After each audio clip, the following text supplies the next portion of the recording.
안녕하세요. 공포 라디오 극장 귀작가입니다.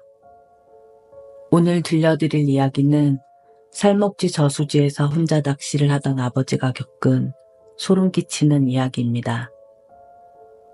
8년 전, 충남 예산으로 장례식장을 다녀오던 아버지는 우연히 살목지 저수지를 경유하는 길로 차를 몰았다.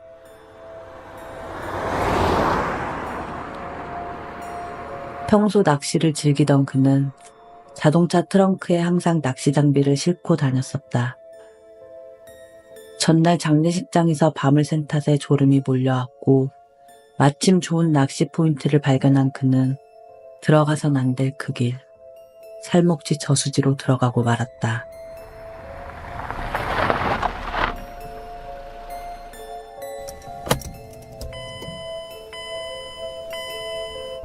흙길과 저수지가 만나는 포인트에 의자를 두고 낚싯대 한 대를 펼친 그는 떡밥을 바늘에 걸어 저수지에 담가놓고 월척을 기다렸다.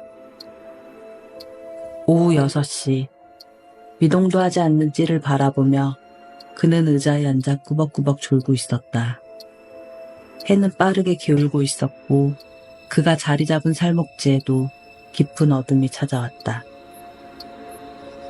아직 고기를 한 마리도 잡지 못한 그는 야간 케미를 꺼내 찌에 걸고 다시 한번 저수지를 향해 낚싯대를 던졌다. 적막한 저수지에는 풀벌레 소리만이 들려오고 있었다. 평소에도 밤낚시를 즐기던 그가 찌를 가만히 바라보고 있는데 새카만 저수지 무리에 떠있던 야간 케미가 순식간에 물속으로 빨려 들어가기 시작했다. 그는 번개같이 빠른 속도로 낚싯대를 들어 올렸다. 찌가 물속으로 빨려 들어가는 모양을 보며 그는 월척이 틀림없다고 생각했다. 하지만 묵직하게 전해지던 손맛은 이내 사라져버렸고 그의 낚싯대 바늘에 걸린 빨간 장화 하나가 힘없이 끌려왔다. 그는 랜턴을 비춰 빨간 장화를 유심히 바라보았다. 초등학생이 신을 만한 작은 사이즈의 장화였다. 고기는 안 나오고 뭐 이런 게 다 올라와? 재수없게. 그는 장화에서 바늘을 빼내고는 장화를 등 뒤에 숲속으로 던져버렸다.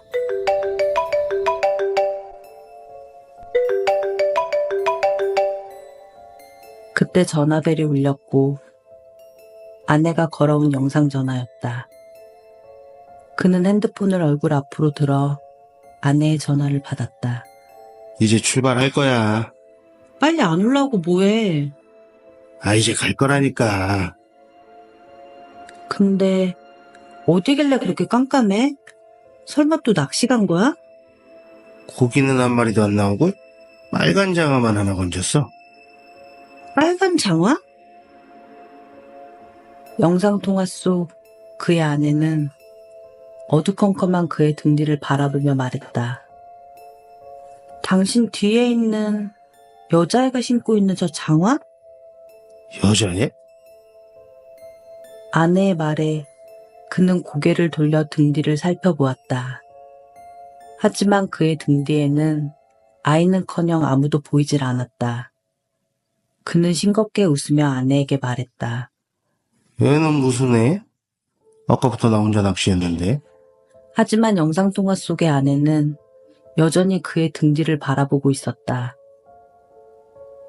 당신 뒤에 있잖아. 빨간 장화 신은 여자애. 안 보여? 그는 아내의 장난이라고 생각하며 서둘러 전화를 끊었다. 아내로부터 계속 전화가 걸려왔지만 그는 낚싯대를 다시 저수지에 담그며 아내의 전화를 받지 않았다. 그때 그의 발밑에서 찰랑거리는 저수지에 빨간 장화가 둥둥 떠올랐다. 응? 아까 분명 건졌었는데. 장화가 신경 쓰였던 그는 장화를 건지기 위해 손을 뻗었다. 그런데 장화는 그가 손을 뻗을수록 아주 조금씩 아주 천천히 깊은 물로 흘러가기 시작했다. 장화에 홀리기라도 한 걸까? 그는 점점 깊은 물속으로 흘러가는 장화를 따라 저수지로 들어가기 시작했다.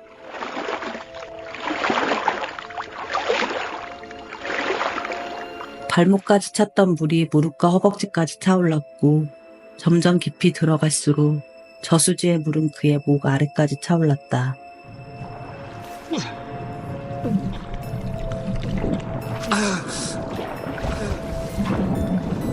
물이 입 안으로 들어오고 나서야 그는 깊은 물속에서 정신을 차렸다.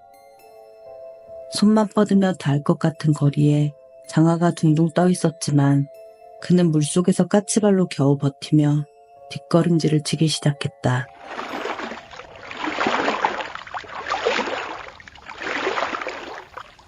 그때 장화가 물속으로 풍덩 들어가며 검고 긴 머리가 얼굴까지 덮인 여자아이가 물속에서 고개를 내밀었다. 공포에 질려 뒷걸음질을 치고 있는 그에게 여자아이는 얼굴만 내민 채 소름 끼치는 얼굴로 웃으며 말했다. 조금만 더 왔으면 같이 놀 수 있었는데. 그는 필사적으로 뒷걸음질을 치며 저수지에서 빠져나왔다. 흠뻑 젖은 몸을 말릴 틈도 없이 그는 랜턴을 들어 저수지를 향해 비쳤다. 여자아이는 온데간데 없이 빨간 장화가 물속으로 가라앉았다가 떠오르기를 반복하며 마치 사람이 물속에서 신고 있는 것처럼 이리저리 움직이고 있었다. 그는 한시라도 빨리 이곳에서 벗어나야겠다고 생각했다. 차문을 열고 운전석에 올랐다 시동을 걸자 헤드라이트가 켜지며 새카만 저수지를 비췄다. 그는 덜덜 떨리는 손으로 자동차 문을 서둘러 잠갔다. 공포에 질린 눈으로 그가 바라보고 있는 건 저수지에서 걸어 나오고 있는 빨간 장화를 신은 여자아이였다.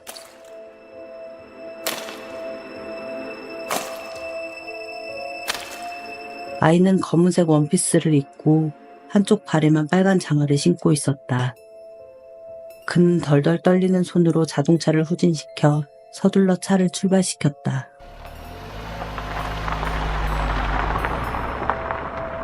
주변은 여전히 새카만 어둠뿐이었고 그의 심장은 미친 듯이 뛰고 있었다.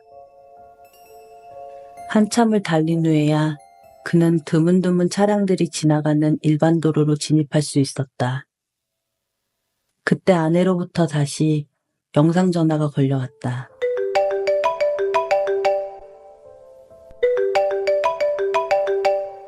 그는 아무 일도 없는 척 아내의 전화를 받았다. 그래. 지금 올라가고 있어. 애도 같이 오는 거야? 근데 쟤는 누구야? 그는 자동차를 갓길에 세우고 덜덜 떨리는 눈동자로 자동차 뒷좌석을 바라보았다. 그곳에는 머리부터 발끝까지 물을 뚝뚝 떨어뜨리고 있는 빨간 장화를 신은 여자아이가 앉아 소름 끼치는 얼굴로 웃고 있었다. 그는 갓길에 차를 세우고 도망치듯 차에서 내렸다. 가로등 하나 없는 어두컴컴한 도로를 그는 필사적으로 달아나기 시작했다. 오가는 차량도 없는 어두컴컴한 도로 한가운데 서서 그는 숨을 헐떡이며 자신이 달려온 길을 돌아보았다. 그때 어둠 속에서 처벅거리는 발걸음 소리가 들려왔다.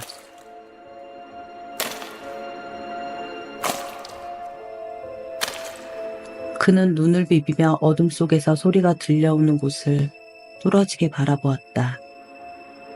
처벅거리는 발걸음 소리가 점점 가까워지며 빨간 장화를 신은 여자아이의 모습이 어둠 속에서 드러났다. 여자아이는 한쪽 발에만 빨간 장화를 신은 채 기괴한 모습으로 뒤뚱거리며 걸어오고 있었다.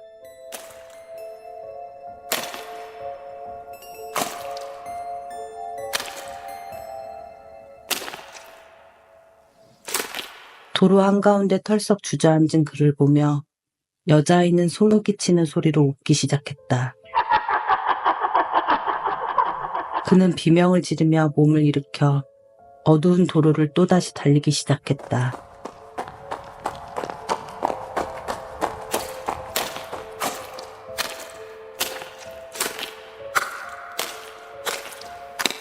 처벅거리며 쫓아오는 발걸음 소리가 들렸지만 그는 뒤도 돌아보지 않고 달렸다. 한참을 달린 그는 택시를 타고 겨우 집까지 갈 수 있었다. 그날 밤 그에게서 이야기를 전해 들은 아내는 평소 잘 알고 지내던 무당을 찾아갔다. 무당은 그와 아내를 데리고 살목지 저수지를 다시 찾아가 시장에서 사온 빨간 장화를 저수지 앞에서 불에 태웠다. 아이의 넋을 기리며 무당이 저수지 앞에 천도제를 올리고 있는데 빨간 장화가 물 위로 떠올라 물의 흐름과 상관없이 저수지 한가운데로 흘러가기 시작했다. 빨간 장화는 한참을 물 위에 떠서 이리저리 움직이다가 이내 깊은 저수지 물속으로 빨려 들어갔다. 아버지는 무당이 알려준 대로 3년 동안 1년에 딱 하루 빨간 장화를 신은 여자아이를 만났던 그날 살목지 저수지를 찾아가 시장에서 산 빨간 장화를 불에 태웠다. 그리고 이제 아버지는 절대로 살목지 저수지를 가지 않는다고 했다. 그날 살목지 저수지에서 아버지를 찾아왔던 여자아이는 빨간 장화 한 짝을 찾고 있던 아이의 원혼이었던 걸까?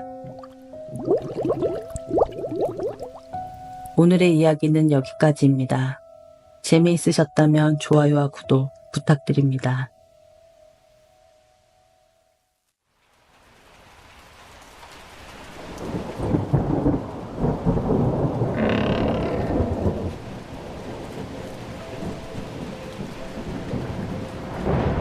공포 라디오 극장 귀작가입니다. 2011년 12월 늦은 밤 강원도 속초에서 택시기사를 하고 있는 윤 씨는 마지막 손님을 목적지에 내려주고 집으로 돌아가는 길이었다.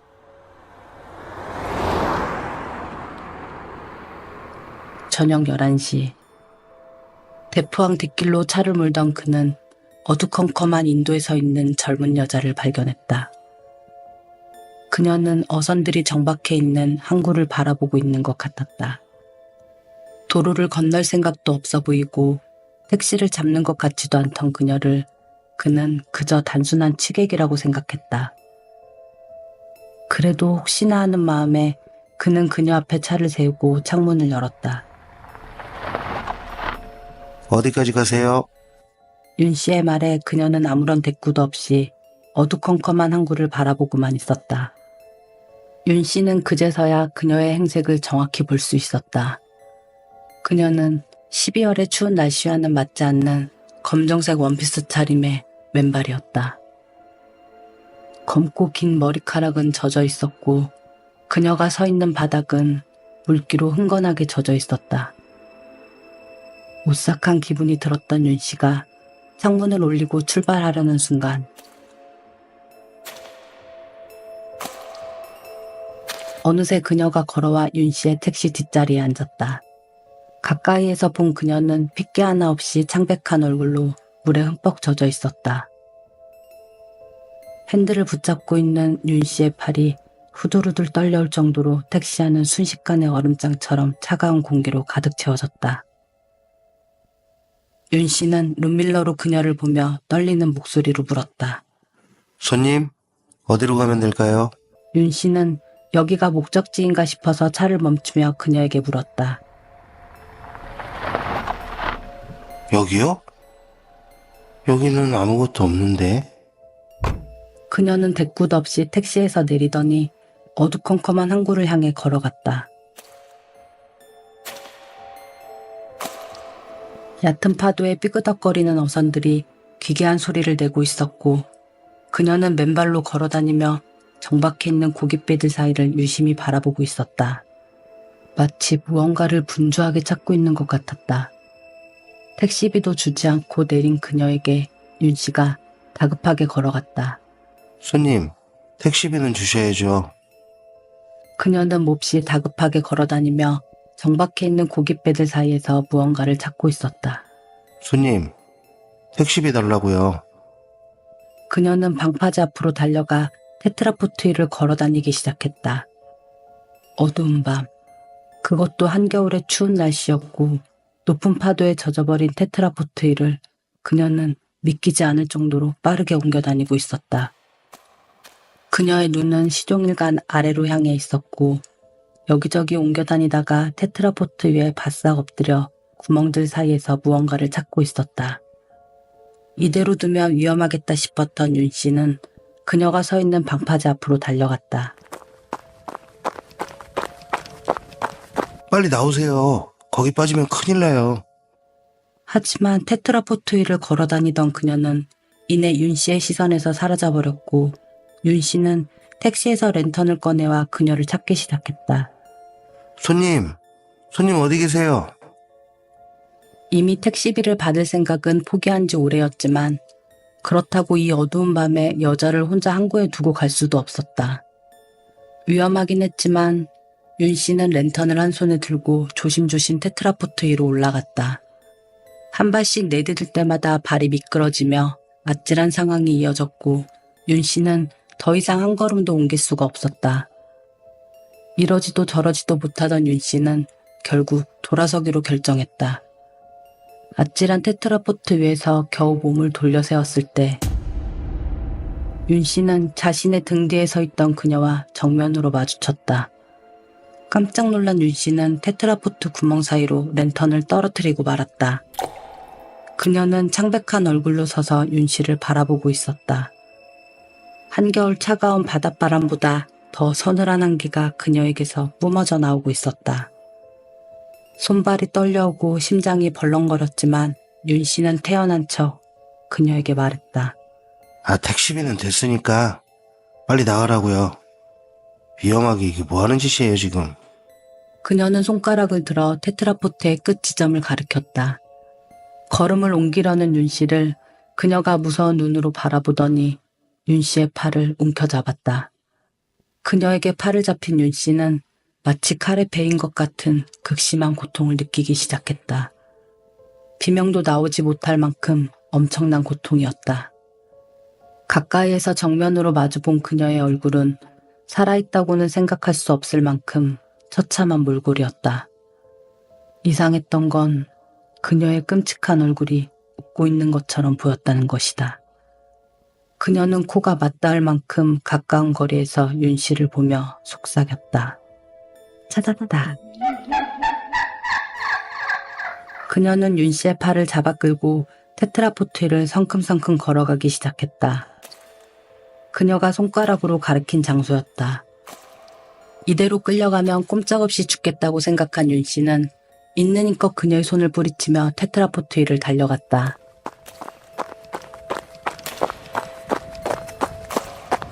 그녀가 맨발로 쫓아오고 있었지만 윤 씨는 뒤도 돌아보지 않고 택시까지 달려갔다. 심장은 쿵쾅거리고 핸들을 붙잡은 손은 후들후들 떨려왔다. 겨우 시동을 걸고 도망치려는데 자동차 앞유리로 그녀가 얼굴을 갖다 댔다. 윤 씨는 후진 기어를 놓고 택시를 돌려 미친 듯이 큰 도로를 향해 차를 몰았다.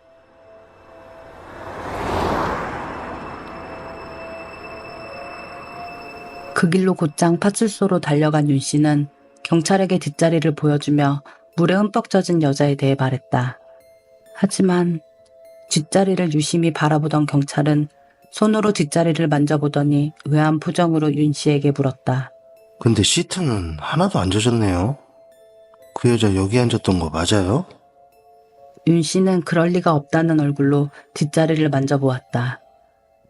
경찰 말대로 뒷좌석은 물기 하나 없이 건조하게 말라 있었다.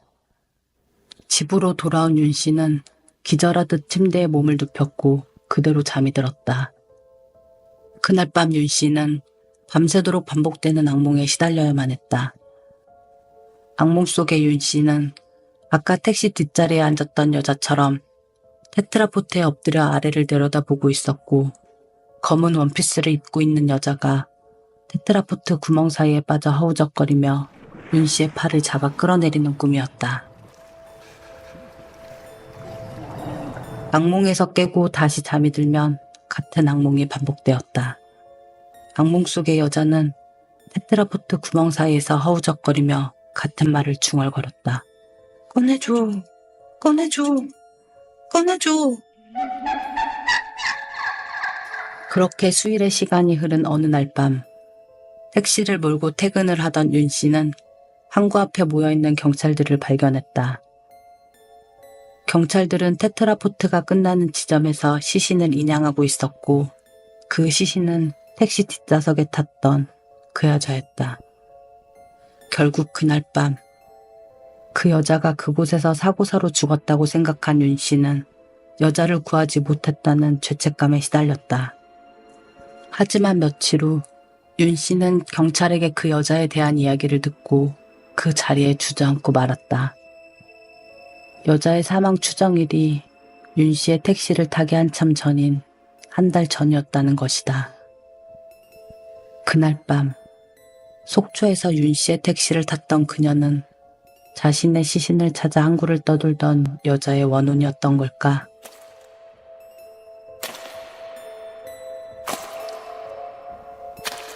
오늘의 이야기는 여기까지입니다. 재미있으셨다면 좋아요와 구독 부탁드립니다.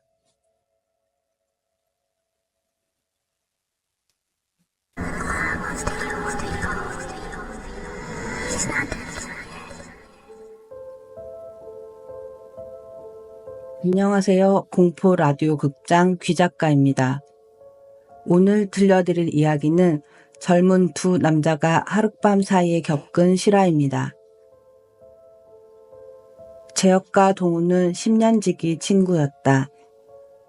사회초년생인 그들은 낚시라는 공통된 취미로 더욱 가까워진 사이였다. 하지만 직장인이 되고 난 후 그들은 2년째 휴가 맞추기에 실패했고 올해는 어떻게든 휴가를 맞추고 싶었다. 그리고 마침내 같은 날 휴가를 맞추게 된 그들은 본격적인 낚시 계획을 세우게 되었다. 가까운 곳으로 저수지 낚시를 계획하는 동훈과 좀 멀더라도 바다 낚시를 계획하는 재혁은 좀처럼 합의점을 찾을 수 없었다. 그때 마침 재혁에게 반가운 소식이 들려왔다. 직장 동료의 휴가가 캔슬되면서 동료가 예약했던 펜션을 무료로 사용할 수 있다는 것이었다. 펜션이 있는 곳은 강원도였고 그곳이라면 바다와 저수지가 모두 있으니 둘 다에게 좋은 장소라고 생각했다. 재혁과 동우는 동료가 예약해둔 강원도의 어느 펜션을 향해 차를 몰았다. 아침부터 서둘렀지만 휴가 기간의 교통체증은 생각보다 훨씬 심각했다. 그들은 주변이 모두 어둠에 휩싸인 늦은 저녁이 되어서야 강원도에 도착했다. 재혁은 내비게이션이 안내하는 대로 깊은 산길을 따라 차를 몰았다. 비포장도로를 달리던 자동차가 심하게 덜컹거리자 조수석에 앉아있던 동훈이 창문을 내리며 말했다. 재혁아, 차 좀 세워봐, 오줌 마려. 인적 하나 없는 깊고 어두운 산길에 차를 세우자 동훈은 차에서 내려 주변을 두리번거렸다. 아무 데서나 싸. 어차피 보는 사람도 없잖아. 동훈은 차도에서 벗어나 숲으로 올라가기 시작했다. 작은 쓰레기 하나도 길에 버리지 않는 동훈의 성격을 알고 있었기에 그는 운전석에 앉아 동훈이 돌아오기를 기다렸다.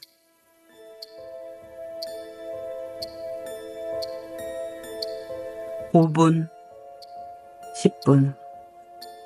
동훈이 돌아오지 않자 그는 차에서 내려 숲을 향해 동훈을 불렀다. 동훈아! 야, 최동훈! 하지만 돌아오는 건 한층 격렬해진 풀벌레 소리뿐이었다. 아니, 이 새끼는 오줌 싸러 어디까지 간 거야? 불안한 마음이 들었지만 다 큰 성인 남자한테 무슨 일이 있겠냐 싶어 그는 차문을 열고 운전석에 올라탔다. 불길한 마음을 추스리며 룸밀러의 얼굴을 비춰보던 그는 뒷자리에 앉아있는 누군가를 발견하고는 소스라치게 놀랐다. 뭐야, 언제 왔어? 뒷자리에는 동훈이 눈을 감고 앉아있었다.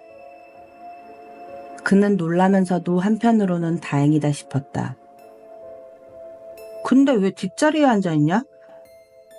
동훈은 그의 물음에 아무런 대꾸도 하지 않았다. 그저 눈을 감고 꼿꼿한 자세로 앉아있을 뿐이었다. 그래, 피곤하면 자라. 펜션 찾으면 깨울게. 푹 자. 묘한 기분이 들었지만 그는 서둘러 펜션을 찾고 싶었다. 이미 내비게이션은 먹통이 되어 있었고 그가 할 수 있는 건 산길을 따라 계속 운전을 하는 일뿐이었다. 또다시 30분 정도의 시간을 달렸을 때 덩그러니 한 채밖에 없는 농가 앞에서 그는 차를 멈췄다. 야, 동훈아, 일어나봐. 저기 집 가서 길 좀 물어보고 가자. 뒷자리에 앉아있던 동훈은 눈을 뜨더니 그에게 말했다. 그냥 쭉 가면 돼. 길도 모르면서 뭘 쭉 가. 더 헤매지 말고 가서 물어보자. 그가 차에서 내리려 하자 뒷자리에 앉아있던 동훈이 버럭 소리를 질렀다. 그냥 쭉 가면 된다니까? 서슬퍼런 동훈에게선 말로 표현할 수 없는 한기가 느껴졌다. 농가를 바라보던 그는 한숨을 내쉬며 다시 운전석에 올라탔다. 바다로 가자고 우긴 자신 때문에 동훈이 화가 난 거라고 생각한 그는 한시라도 빨리 펜션을 찾고 싶었다. 동훈의 말대로 그는 산길을 따라 계속 차를 몰았다. 어색한 침묵이 감도는 차 안에는 아까부터 묘한 한기가 돌고 있었다. 그는 어깨를 움츠리며 뒷자리에 앉아있는 동훈에게 말을 걸었다. 동훈아, 뒤에 창문 열어놨어? 왜 이렇게 춥냐? 말없이 눈을 감고 앉아있는 동훈을 깨우기 위해 그는 뒤로 손을 뻗었다. 그리고 동훈의 손이 그의 손에 닿았을 때 아, 차가! 그는 마치 한겨울 얼음 속에 손을 넣은 것처럼 고통스러운 차가움에 비명을 질렀다. 이상한 건 그뿐만이 아니었다. 숲으로 오줌을 싸러 갔던 동훈의 신발이 너무 깨끗했다. 어디를 가도 조수석에 앉아 함께 수다를 떨던 동훈이 뒷자리에 앉은 것도 이상한 일이었다. 그리고 아까부터 느껴지는 한기. 아무리 산길이라 해도 한여름에 이렇게 차가운 한기라니. 재혁은 말없이 운전을 하며 뒷자리에 앉은 동훈을 룸밀러로 몰래 살펴보기 시작했다. 그렇게 한참을 차를 몰던 그의 눈앞에 인가가 있는 다른 마을로 향하는 다리가 보였다. 그는 반가운 마음에 동훈에게도 이 소식을 전하고 싶었다. 야, 동훈아, 일어나봐! 급히 룸밀러로 뒷자리를 본 그는 비명을 지르며 차에서 뛰어내렸다. 그가 룸밀러를 통해 본 건 뒷자리에 앉아있는 검은 저고리 차림의 창백한 할아버지였다. 차에서 내려 그대로 주저앉은 재혁은 못 믿겠다는 얼굴로 다시 뒷자리를 살펴보기 시작했다. 하지만 그곳엔 동훈이 아까와 같은 자세로 눈을 감고 앉아 있었다. 그는 거친 숨을 몰아쉬며 마른 침을 꿀꺽 삭혔다. 동훈아, 잠깐 기다리고 있어. 내가 가서 길 좀 물어보고 올게. 이젠 헛것까지 보인다고 생각하며 그는 한시라도 빨리 펜션을 잡아 쉬고 싶었다. 그렇게 차를 두고 다리를 건너려고 하던 재혁은 다리 건너편에 서 있는 주름이 성성한 백발의 할머니를 발견했다. 그는 반가운 마음에 서둘러 할머니에게로 달려갔다. 할머니, 혹시 이 근처에 펜션 있어요? 그런데 할머니는 공포에 질린 눈으로 재혁의 등 뒤를 바라보며 중얼거렸다. 저놈을 기어코 데려왔구먼. 그는 할머니의 시선을 따라 자신의 등 뒤를 돌아보았다. 그곳엔 동훈이가 할머니를 무섭게 노려보며 서 있었다. 영혼이 모두 빠져나간 듯 핏기 하나 없는 얼굴이었다. 할머니는 두려움에 가득 찬 얼굴로 돌아서서 마을을 향해 절뚝이며 걸어갔다. 다리 위에서 할머니를 지켜보고 있던 동훈은 마치 뭔가에 홀린 사람처럼 할머니를 쫓았다. 동훈아, 야, 어디가? 그는 할머니와 동훈이 사라져간 어둠 속으로 급히 쫓아가 봤지만 두 사람의 모습은 어디에도 보이지 않았다. 그때 어둠 속에서 낮은 음성으로 중얼거리는 동훈의 목소리가 들려왔다. 어디로 갔지? 어딨어? 잡히기만 해봐. 어둠 속에서 점점 모습을 드러내며 두리번거리는 동훈의 모습은 아까 차에서 재혁이 보았던 저고리 차림의 창백한 할아버지였다. 덜덜 떨리는 다리로 겨우 서 있는 재혁에게로 할아버지가 빠르게 다가왔다. 핏기 없는 창백한 얼굴의 할아버지는 흰자 하나 없는 검은 눈동자로 재혁을 들여다보며 말했다. 넌 봤지? 그 할멈 말이야. 어디로 갔는지 넌 알지? 재혁은 마른 침을 꿀꺽 삼키며 고개를 저었다. 할아버지는 검은 눈동자를 바싹 들이대며 다시 물었다. 그 할멈 산 사람 아니야. 그래서 내가 데려가려고 왔어. 재혁은 비명을 지르며 불빛이 있는 농가를 향해 달려갔다. 숨을 헐떡이며 농가 앞에 도착한 재혁은 무작정 낡은 대문을 열고 안으로 달려 들어갔다. 지독한 향냄새가 자욱한 농가 마당에는 상복을 입고 있는 몇 사람과 나이가 지긋한 마을 사람들이 모여 있었다. 당황한 얼굴로 서 있는 재혁 앞에 상복을 입은 중년의 여자가 다가왔다. 누구세요? 이 마을 사람은 아닌 것 같은데 돌아가신 저희 어머니를 아세요? 재혁은 마른 침을 꿀꺽 삼키며 마을 사람들이 절을 하고 있는 곳을 바라보았다. 그곳엔 좀 전에 그가 다리 위에서 만났던 할머니의 영정사진이 걸려 있었다. 그때 낡은 나무 대문이 열리며 동훈이 서서히 마당 안으로 들어왔다. 동훈은 곧장 재혁에게로 다가가더니 할머니의 영정사진을 뚫어지게 바라보았다. 얼어붙어 있는 재혁에게로 시선을 옮긴 동훈은 낮은 음성으로 그에게 말했다. 찾았다. 재혁은 그 길로 농가를 빠져나와 차를 타고 왔던 길을 돌아 나가기 시작했다. 미친 듯이 심장이 뛰고 있었지만 한시라도 빨리 이곳에서 벗어나고 싶은 마음뿐이었다. 한참 동안 차를 몰아 산길을 내려가는데 동훈의 전화였다. 재혁은 떨리는 목소리로 전화를 받았다. 너 도대체 뭐야? 그날 이후 동훈에게 들은 이야기는 재혁을 또 한 번 놀라게 했다. 오줌이 마렵다고 숲으로 올라간 동훈이 막 숲을 내려오는데 재혁의 차가 동훈을 놔두고 출발을 했다는 것이다. 아무리 전화를 걸어도 재혁은 전화를 받지 않았고 산길을 걸어 내려가던 동훈의 눈앞에 그들이 찾던 펜션이 환하게 불을 밝히고 있었다는 것이다. 재혁의 눈에는 보이지 않았던 산길 초입의 펜션, 고장나버린 내비게이션. 그날 재혁의 차 뒷자리에 앉은 남자는 죽은 할머니를 찾아온 저승사자였던 걸까? 오늘의 이야기는 여기까지입니다.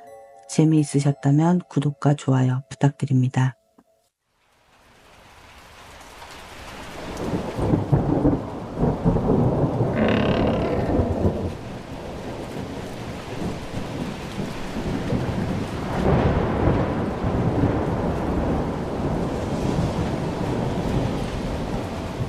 이 이야기는 남양주에 살고 있는 구독자 탈무드님이 실제로 겪은 실화사연입니다.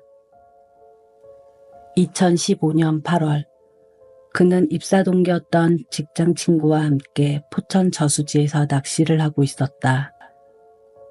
그들은 취미도 같았고 고집스러운 승부욕도 쌍둥이처럼 닮아 있었다. 빈 바늘을 수거하기를 몇 차례, 누구든 한 마리라도 잡아야만 끝날 것 같은 승부였다. 하지만 해가 저물도록 물고기는 잡히지 않았고 그렇게 지쳐갈 즈음 옆에서 낚시를 하고 있던 친구는 그에게 동두천에 있는 흉가에 대해서 말하기 시작했다. 곤잠 정신병원 알지? 거기보다 더 무섭대.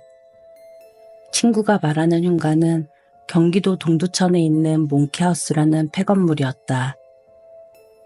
6.25 전쟁 이후 동두천에는 미군들이 주둔하기 시작했고 그들을 상대로 달러를 벌던 접대부들이 성병에 걸리면 강제로 가두던 곳이라고 했다. 반신반의하는 마음도 들었지만 그는 친구의 말대로 그곳을 방문해 보기로 했다. 마침 집으로 가는 길과도 멀지 않았고 묘한 호기심이 그를 자극했기 때문이었다. 그렇게 그들은 동두천 몽키하우스로 향하는 국도를 타기 시작했다. 친구는 그에게 몇 가지 규칙을 설명했다. 규칙 첫 번째, 절대로 창살 앞에 혼자 서 있지 말 것. 규칙 두 번째, 버려진 옷가지들을 태우거나 만지지 말 것. 규칙 세 번째, 어떤 게임도 하지 말 것. 그들의 차는 어느새 동두천 몽키하우스가 보이는 넓은 공터에 도착했다. 저녁 10시. 산으로 둘러싸인 주변은 새카맣게 어두웠고 정체를 알 수 없는 새소리와 벌레들의 울음소리가 들려왔다. 친구는 침을 꿀꺽 삼키며 무성하게 자란 잡초들을 지나 길을 올라가기 시작했다. 오싹해진 그도 서둘러 친구의 등 뒤를 따라 올라갔다. 마침내 그들의 눈앞에 담쟁이 덩굴이 집어삼킨 몽키하우스가 보였다. 둘 다 긴장한 모습이 역력했지만 친구는 애써 아무렇지 않은 척 몽키하우스 안으로 걸음을 옮기기 시작했다. 그렇게 그들은 누가 먼저 할 것도 없이 몽키하우스 내부로 들어갔고 그곳은 생각보다 훨씬 음산하고 공포스러운 공기를 뿜어내는 곳이었다. 그들은 마치 과거의 어떤 시간을 탐험하는 것처럼 꽤 진지하게 각 방들과 복도를 살펴보았다. 그때 복도를 앞서갔던 친구가 그를 돌아보며 말했다. 나 오줌 좀 싸고 올게. 그냥 여기서 싸. 아이씨, 여기다가 싸기는 좀 찝찝하잖아. 금방 올게. 친구는 그를 남겨두고 2층 계단을 내려가기 시작했다. 어두컴컴한 공간에 혼자 남겨진 그는 덜컥 겁이 났다. 작은 소리에도 핸드폰 후레쉬를 비추며 친구가 돌아오기를 기다리던 그는 녹슨 창살로 가로막힌 방을 발견했다. 그곳은 마치 예전 군대의 내무반처럼 양쪽이 나무 침상으로 갈라져 있었고 바닥에는 주사기들과 여자들의 낡은 옷가지가 널브러져 있었다. 무서운 마음도 있었지만 호기심이 앞섰던 그는 조심조심 방 안으로 걸음을 옮겼다.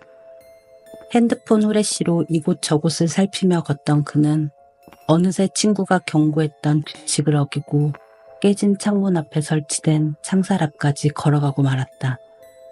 그곳에서는 몽키하우스로 들어오기 전 친구와 함께 서 있던 잡초가 무성한 마당이 한눈에 내려다 보였다. 그는 무심코 창살 앞에 서서 자신이 서 있던 마당을 내려다보았다. 어두컴컴해서 잘 보이지는 않았지만 등을 보이고 서 있는 남자의 실루엣이 보이는 것 같았다. 그는 창살 밖으로 친구를 불렀다. 야, 거기서 뭐해? 빨리 올라와.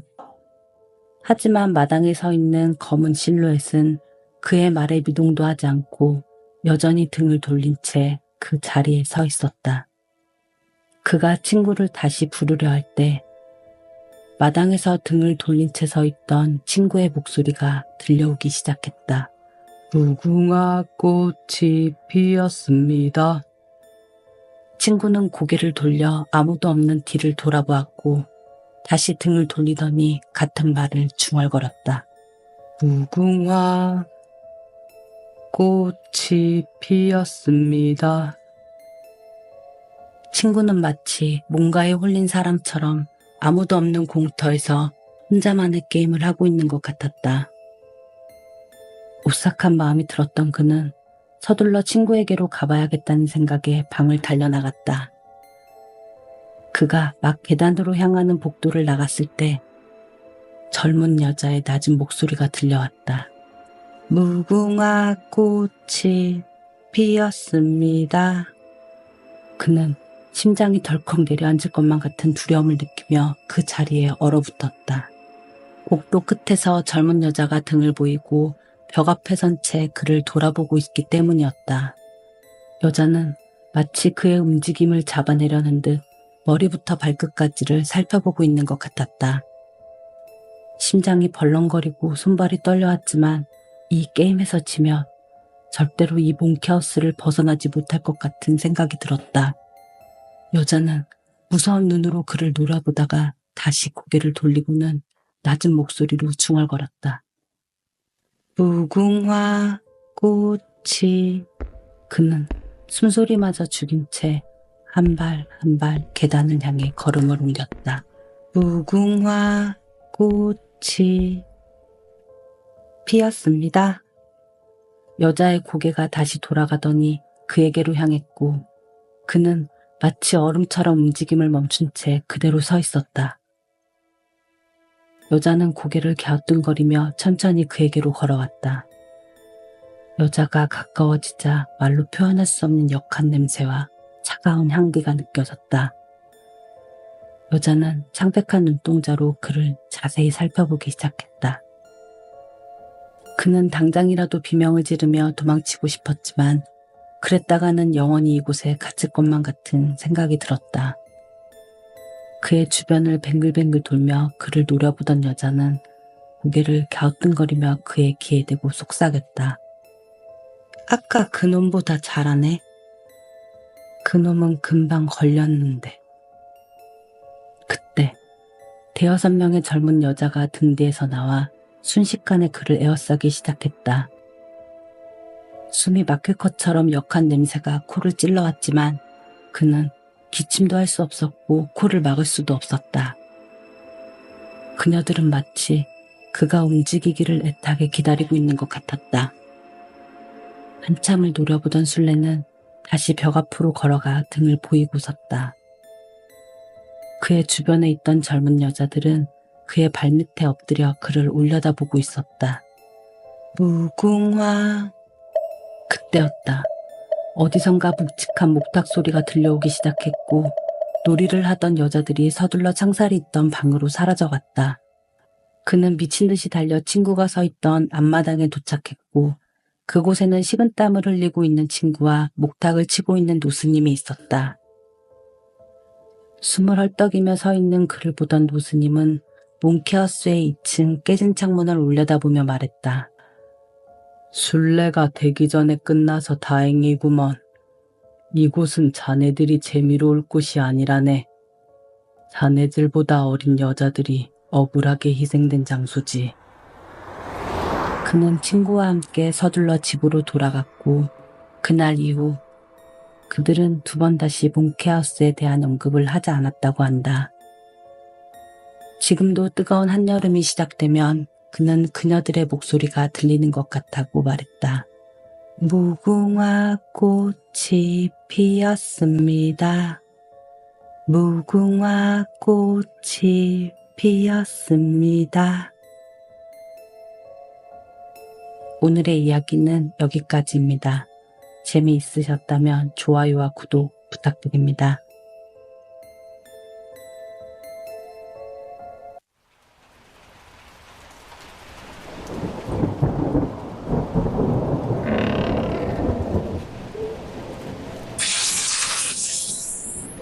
공포 라디오 극장 귀작가입니다. 오늘 들려드릴 이야기는 점을 보러 무당집으로 간 여자와 그 여자를 따라 무당집으로 들어간 저승사자의 이야기입니다. 2018년 12월, 유난히 추웠던 그날, 결혼을 앞둔 그녀는 지인이 추천해준 서울 수유리의 어느 무당집을 찾아가고 있었다. 버스에서 내린 그녀는 벌써 1시간째 엉뚱한 골목을 헤매고 있었다.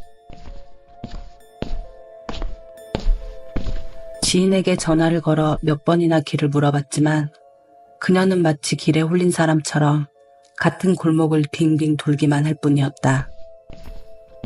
벌써 1시간째.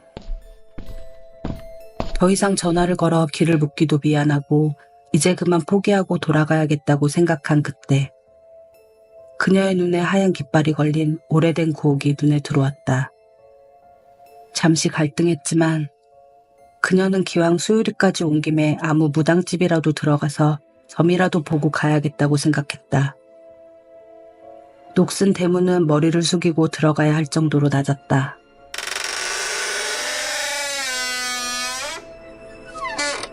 대문을 열고 들어가자 좁은 마당이 보였고 그 안쪽으로 부적이 덕지덕지 붙어있는 방문이 보였다. 무당집에 처음 와보는 그녀는 마당에 서서 무당을 불렀다. 계세요? 아무도 안 계세요? 방문은 열리지 않았고 그녀는 이제 정말 돌아가야겠다고 생각했다. 마당에 들어섰을 때부터 머리가 지끈거리며 아파오기 시작했고 코를 찌르는 향냄새가 진동했기 때문이었다. 조용히 돌아선 그녀가 대문을 열려고 하는데 반쯤 열려있던 대문이 마치 그녀를 가두기라도 하는 것처럼 쾅 소리를 내며 닫혀버렸다. 이상했던 건 밖에서 대문을 당긴 사람도 없었고 바람도 불지 않았다는 것이었다. 점점 두통이 심해지고 있는 그녀는 빨리 이 집에서 벗어나고 싶어졌다. 다시 대문을 열려고 손을 뻗는데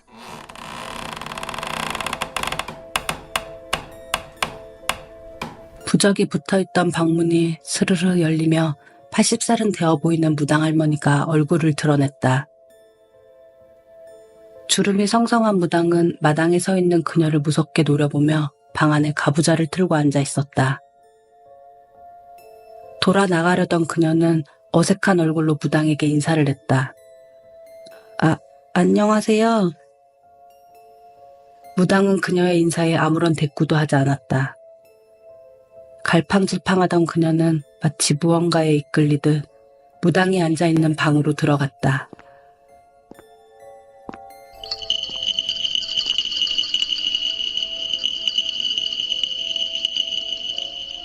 아무런 말도 하지 않고 그저 눈을 감고 앉아 방울을 흔들어대던 무당은 번쩍 눈을 뜨더니 그녀를 무섭게 노려보았다. 사람한테 붙어서 들어왔으니 부적도 다 소용없게 됐구먼. 알 수 없는 말을 중얼거리는 무당을 보며 그녀는 어리둥절한 얼굴로 물었다. 네? 저한테 하신 말씀이세요? 더 살아보겠다고 부적을 죄다 붙여놨는데 니년이 데리고 들어왔잖아. 호통을 치는 무당의 말에 그녀는 등 뒤를 두리번거렸다. 제가 누구를 데리고 왔다는 거예요? 아무리 둘러봐도 그녀 말고 이 방에 있는 사람은 무당뿐이었다. 몇 차례 몸을 떨며 방울을 흔들던 무당이 그녀에게 말했다. 골목에서 신발 잃어버린 노인네 봤지? 무당의 말대로 그녀는 길을 찾다 잘못 들어온 이 골목에서 신발을 신고 있지 않는 할아버지를 만났었다. 몇 걸음 떨어지지 않은 곳에 낡은 고무신이 놓여 있었고 그녀는 그 고무신을 주워 할아버지에게 건네주려고 했었다. 하지만 그녀가 고무신을 주었을 때는 이미 할아버지가 사라지고 난 뒤였다. 생각해보니 그녀가 길을 헤매기 시작했던 것도 그때부터였던 것 같았다. 무당은 혀를 끌끌 차며 그녀에게 말했다. 그 늙은이 나 데려가려고 온 저승사자야. 놀란 얼굴로 앉아있는 그녀에게 무당은 다시 말을 이어갔다. 더 살아보겠다고 부적이란 부적은 다 갖다 붙여놨는데 결국 사람한테 붙어서 들어와 버렸구먼. 그녀는 갑자기 머리가 깨질 것 같은 두통이 몰려오기 시작했다. 두 손으로 머리를 움켜쥐자 무당은 결심한 얼굴로 방울을 흔들어댔다.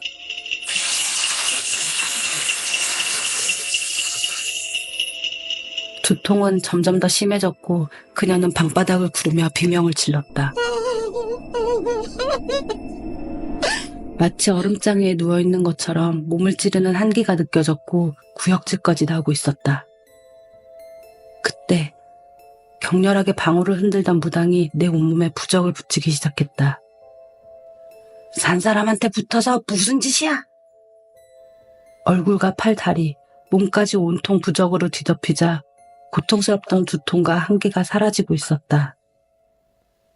무당은 바닥에 누워있는 그녀를 바라보며 다급하게 그녀의 가방을 낚아챘다.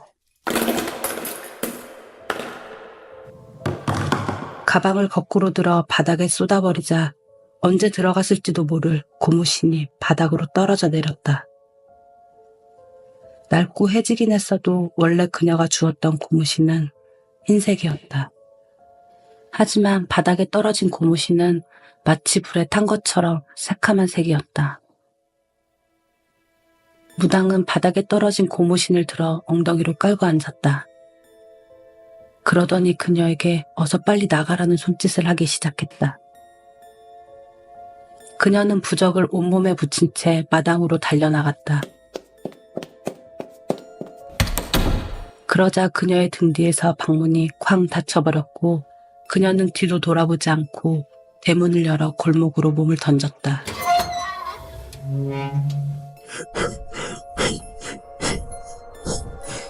덜덜 떨리는 다리를 겨우 지탱하며 그녀는 빨리 이 골목에서 벗어나야겠다고 생각했다.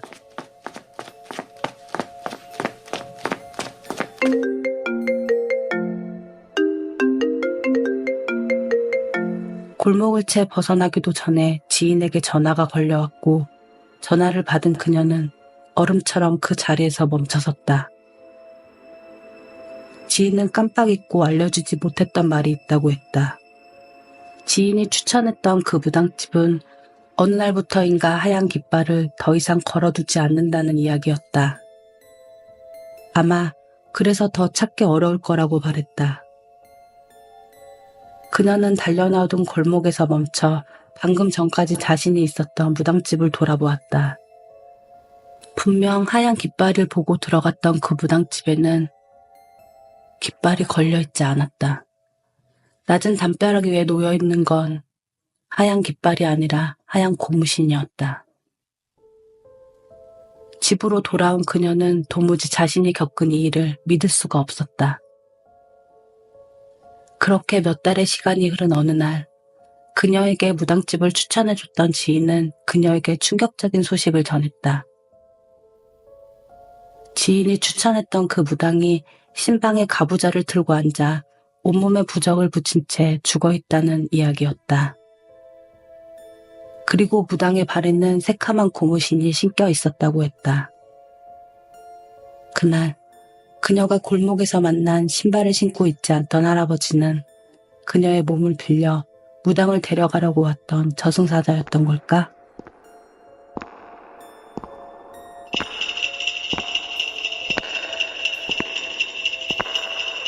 오늘의 이야기는 여기까지입니다. 재미있으셨다면 좋아요와 구독 부탁드립니다.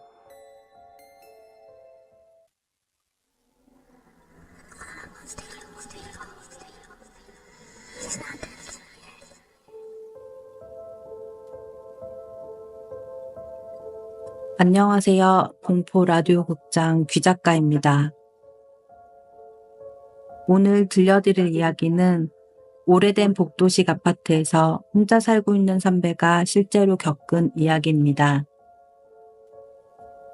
오래전부터 귀농을 결정하신 부모님이 떠나자 미연은 오래된 복도식 아파트에 혼자 남게 되었다. 부모님과 함께 살았던 집이었지만 막상 혼자 남게 된 집은 낯선 느낌마저 들었다고 한다. 미연은 집에서 대중교통으로 1시간 거리의 직장에 다니고 있었다.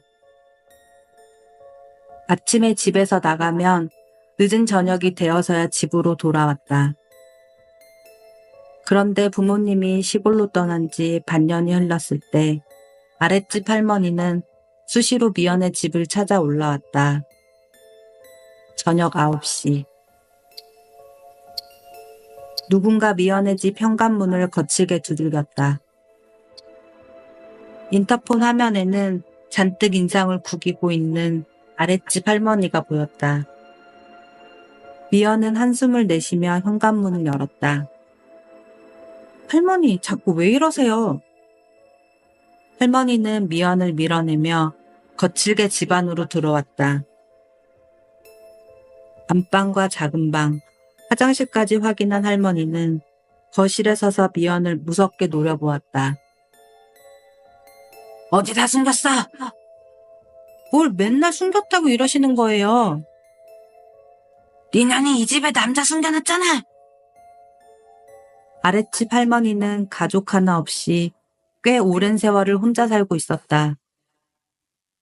치매에 걸리기 전까지는 미연은 손녀딸처럼 예뻐했었다. 하지만 최근 할머니의 치매 증상은 점점 악화되었고 미연은 이것도 치매 증상의 일부라고 생각했다. 미연은 인터폰으로 아파트 경비원을 호출했다. 경비원에게 끌려나가면서도 할머니는 미연을 무섭게 쏘아봤다. 저녁 11시. 샤워를 마친 미연은 평소처럼 수면 안대와 귀마개를 하고 침대에 누웠다. 아랫집 할머니가 천장을 막대기로 치기 시작하면서부터였다. 적응이 되기 전까지는 수시로 수면 안대를 벗어 주변을 확인하고 작은 소리에도 귀를 기울였지만 이제는 제법 익숙해져 있었다. 천장을 쳐대는 할머니의 괴팍한 행동 때문에 그것 말고는 잠이 들 수 있는 방법이 없었다. 가끔 누군가 어둠 속에서 지켜보고 있는 것만 같은 소름 끼치는 느낌이 들었지만 아랫집 할머니 때문에 신경이 날카로워진 거라고 생각했다. 수개월째 이어지는 할머니의 방문으로 미연은 극심한 스트레스에 시달리고 있었고 잠이 들면 낯선 남자가 침대에 누운 미연의 몸을 훔쳐보는 악몽에 시달렸다. 가끔 할머니는 어두운 복도에 서서 미연의 집 현관문에 귀를 갖다 대고 있었다. 밤늦게 퇴근을 해서 돌아오는 미연을 붙잡고 할머니는 무서운 얼굴로 말했다. 너도 봤지? 도대체 뭘 봤다는 거예요? 그놈, 너도 그놈 봤지? 도저히 이렇게는 못 살겠다고 생각한 어느 날, 밤 9시가 넘도록 할머니가 미연의 집을 찾지 않았다. 더 이상한 건 막대기로 천장을 치지도 않는다는 것이었다.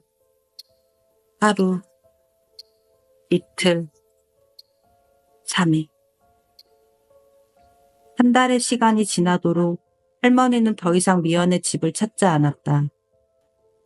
후련하기도 했지만 한편으로는 할머니가 걱정되기도 했던 미연은 아파트 경비원을 찾아갔다. 안녕하세요. 요즘 아랫집 할머니가 통 안 보여서요. 경비원은 혀를 끌끌 차며 말했다. 모르셨어요? 그 할머니 치매가 심해져서 한 달 전쯤에 요양원으로 가셨어요. 미연은 복잡한 심정을 안고 집으로 돌아왔다. 어릴 때부터 알고 지낸 아랫집 할머니에게 너무 심하게 대했다는 죄책감마저 들었다. 다음 날, 미연은 모처럼 만에 회식에 참석했다. 할머니 때문에 날카로웠던 신경도 가라앉았고 혼자 있는 집이 언제부턴가 불편했기 때문이었다. 가볍게 시작된 회식 자리는 2차로 이어졌고 미연은 꽤 많은 양의 술을 마셨다. 새벽 1시가 되어서야 끝난 회식 자리를 뒤로하고 그녀는 대리운전을 불렀다. 부모님이 시골로 귀농하며 남겨두었던 소형차를 타고 그녀는 지하주차장에서 내렸다. 새벽 2시의 지하주차장은 어두컴컴했다. 고장난 형광등이 깜빡거리고 있었고 음산한 지하주차장 벽을 타고 물이 한 방울씩 떨어져 내렸다. 대리기사가 돌아간 지하주차장에서 미연은 알 수 없는 한기를 느끼고 있었다. 서둘러 엘리베이터를 타기 위해 걸어가던 그녀는 어둠 속에 서 있는 무언가를 보고 얼어붙었다. 쪽진 백발의 머리, 작고 구부정한 검은 형체. 아랫집 할머니였다. 비명이 터져나올 뻔했지만 그녀는 입을 틀어막으며 할머니를 유심히 바라보았다. 고장난 형광등이 깜빡거릴 때마다 할머니의 얼굴이 그녀와 가까워지기 시작했는데 할머니의 얼굴은 까맣다 못해 흑빛에 가까웠다. 여전히 무서운 얼굴로 노려보는 할머니를 뒤로하고 미연은 서둘러 엘리베이터 버튼을 눌렀다. 다급한 마음에 버튼을 계속 눌렀지만 오래된 아파트만큼이나 느린 엘리베이터였다. 어느새 그녀의 등 뒤까지 할머니가 다가왔을 때 엘리베이터 문이 열렸다. 그녀는 뒤도 돌아보지 않고 엘리베이터에 올라탔다. 하지만 할머니는 엘리베이터 밖에서 그녀를 노려보며 서 있었다. 그녀가 닫힌 버튼으로 떨리는 시선을 돌렸을 때 어느새 기척도 없이 할머니가 엘리베이터에 올라탔다. 그녀는 마르침을 꿀꺽 삼키며 아파트 제일 꼭대기층인 18층을 눌렀다. 18층이 그녀의 집이었고 17층은 할머니의 집이었다. 얼음장처럼 차가운 한기가 할머니에게서 뿜어져 나오고 있었다. 그녀는 몸을 움츠리며 덜덜 떨리는 손으로 할머니 대신 17층을 눌러줬다. 15층, 16층, 17층. 엘리베이터는 할머니의 집인 17층에서 멈췄다. 하지만 할머니는 내리지 않았다. 이제 엘리베이터는 그녀의 집인 18층으로 향했다. 18층에서 문이 열리자 그녀는 뒤도 돌아보지 않고 빠른 걸음으로 복도를 걸었다. 다행히 할머니가 따라오는 발소리는 들리지 않았다. 그녀는 자신의 집 문 앞에서 도어락 비밀번호를 누르기 시작했다.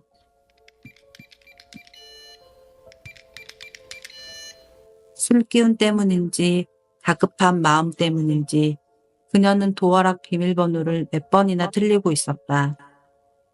마침내 문이 열렸을 때 그녀는 문고리를 잡은 채 자신이 걸어왔던 복도 끝을 바라보았다. 그리고 그곳에는 할머니가 소름 끼치는 얼굴로 서서 그녀를 바라보고 있었다.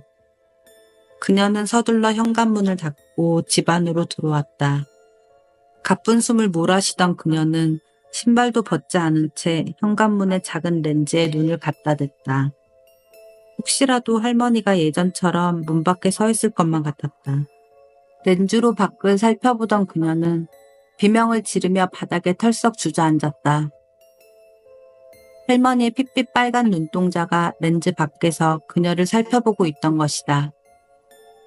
할머니는 거칠게 문을 두드리며 고함을 질렀다. 장롱 안에 있는 거 다 알아! 미연은 덜덜 떨리는 손으로 경찰에 신고 전화를 했다. 얼마 지나지 않아 경찰관 2명과 아파트 경비원이 미연의 집으로 달려왔다. 하지만 할머니는 이미 사라진 뒤였고 경찰관은 술 냄새가 나는 미연의 말을 믿어주지 않았다. 아파트 경비원은 할머니가 요양원에서 돌아왔다는 소식을 못 들었다고 했다. 미연은 억울한 마음에 중얼거렸다. 분명 장롱 안에 있는 거 다 안다고 했는데. 경찰관과 함께 밖으로 나가려던 경비원이 멈춰섰다. 경비원은 갸우뚱거리며 그녀에게 말했다. 그 할머니 요양원으로 가기 전에 나한테도 그러던데 윗집 장롱 안에 그놈이 숨어 있다고. 경찰관은 무심코 옷방 안에 있는 부모님의 옷장을 바라보았다. 부모님이 시골로 내려가신 후 사용하지 않는 오래된 옷장이었다. 경찰관은 반신반의하는 표정으로 옷장 문을 열었다. 그리고 그 안에는 할머니의 말대로 남자가 숨어 있었다. 경찰관에게 잡힌 남자는 그녀의 부모님이 누르던 비밀번호를 알게 된 후 그녀가 혼자 남겨진 수개월 전부터 이 집에 숨어 살았다고 말했다. 그녀는 아득해지는 정신을 붙잡으려 애썼다. 하지만 다리에 힘이 풀리며 풀썩 주저앉고 말았다. 샤워를 할 때마다 느꼈던 불길한 시선, 밤마다 잠든 그녀를 지켜보는 듯했던 누군가의 시선. 그건 악몽이 아니었다. 할머니가 말하던 그 남자, 이 집에 숨어 있다던 그놈이었다. 치매에 걸린 할머니였지만 할머니는 그 남자가 그녀의 집으로 들어가는 것을 복도에 서서 목격한 것이었다. 악몽 같은 하룻밤이 지나고 그녀는 날이 밝자 아래층 할머니 집으로 찾아갔다. 그리고 그곳에서 그녀는 할머니의 먼 친척이라는 여자를 만날 수 있었다. 그녀에게 들은 이야기는 충격적이었다. 할머니는 요양원으로 옮긴 지 일주일 만에 지병으로 사망했다는 이야기였다. 그리고 그곳에서도 할머니는 유일한 친척이었던 그 여자에게 돌아가시기 전까지 같은 말을 중얼거렸다고 했다. 장롱 안에 그놈이 숨어 있어. 미연은 정신이 아득해지며 다리가 휘청거렸다. 비틀거리는 미연을 여자가 겨우 붙잡아 세웠다. 이유를 알 수 없는 눈물이 그녀의 얼굴을 타고 흘러내렸다. 어젯밤 지하 주차장에서 그녀를 기다리던 할머니는 그녀를 구하고 싶었던 할머니의 혼령이었던 걸까? 오늘의 이야기는 여기까지입니다. 재미있으셨다면 좋아요와 구독 부탁드립니다.